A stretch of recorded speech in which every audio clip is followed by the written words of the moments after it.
ಅದು ರಾಜಕೀಯವಾಗಿ ಮಾಡಿದ್ದಾರೆ. ಭಾರತ ಅಕ್ಕಿ ದೇಶಕ್ಕೆ ಬಹಳ ನಷ್ಟ ಮಾಡಿದ್ದಾರೆ. ಇವತ್ತು ದೇಶದಲ್ಲಿ 40 ರೂಪಾಯಿ ಕಡಿಮೆ ಯಾವುದೂ ಅಕ್ಕಿ ಇಲ್ಲ.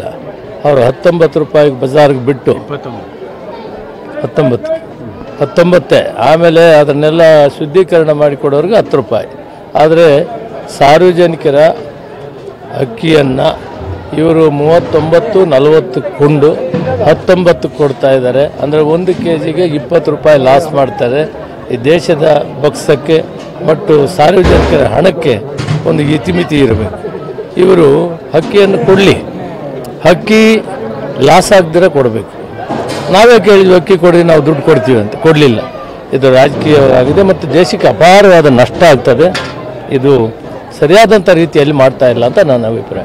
ಅನಂತಕುಮಾರ್ ಹೆಗಡೆ ಅವರು ಸರ್ಕಾರ ಹಿಂದೂಗಳ ದೇವಸ್ಥಾನವರನ್ನು ಎತ್ಕೊಂಡು ಮಸೀದಿ ಡೆವಲಪ್ ಮಾಡ್ತಾ ಇದ್ದಾರೆ, ಹಿಂದೂಗಳಿಗೆ ಸಮಾಜಕ್ಕೆ ಅನ್ಯಾಯ. ಮಹೇಶ್ ಹೆಬ್ಬ ಕಾಟ್ಲಾ ಮೀನು ಕೃಷಿಯಲ್ಲಿ ಎಕರೆಗೆ 3 ಲಕ್ಷ ಗಳಿಸ್ತಿದ್ದಾರೆ. ನೀವು ಕೂಡ ಅವರಿಂದ ಕಲಿಬೇಕಾ? ಅವ್ರ ಜೊತೆ ವಿಡಿಯೋ ಕಾಲ್ನಲ್ಲಿ ಮಾತಾಡಬೇಕಾ? ಈಗಲೇ ಫ್ರೀಡಮ್ ಆ್ಯಪ್ ಡೌನ್ಲೋಡ್ ಮಾಡಿ. ವಾಗ್ದಾಳಿ ಮಾಡ್ತಾರೆ ಸಿದ್ದರಾಮಯ್ಯ ಸರ್ಕಾರ ಅಂತ ಹೇಳ್ತಾರೆ. ನಾನು ಬೇರೊಬ್ಬರ ಬಗ್ಗೆ ಮಾತಾಡಲ್ಲ.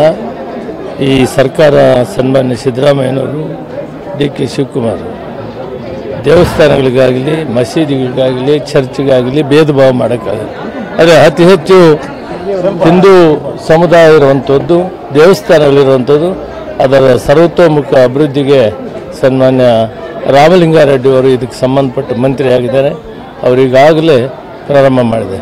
ನೀವು ತಿಳ್ಕೊಳ್ಳಿ, ಎಷ್ಟು ವರ್ಷದಿಂದ ಘಾಟಿ ಸುಬ್ರಹ್ಮಣ್ಯದಲ್ಲಿ ಅಥಾರಿಟಿ ಇರಲಿಲ್ಲ. ಅದನ್ನು ಪೂರ್ತಿ ಸರ್ವತೋಮುಖ ಅಭಿವೃದ್ಧಿ ಮಾಡಬೇಕಂತೇಳಿ ಒಂದು ಪ್ರಾಧಿಕಾರವನ್ನು ಮಾಡಿದ್ದಾರೆ. ಹಾಗೆ ಹಂತ ಹಂತವಾಗಿ ಎಲ್ಲ ದೇವಸ್ಥಾನಗಳನ್ನು ಮಾಡ್ತೀವಿ. ರಾಜಕೀಯವಾಗಿ ನಾನು ಬಳಸೋಕ್ಕೆ ಇಷ್ಟಪಡೋದಿಲ್ಲ.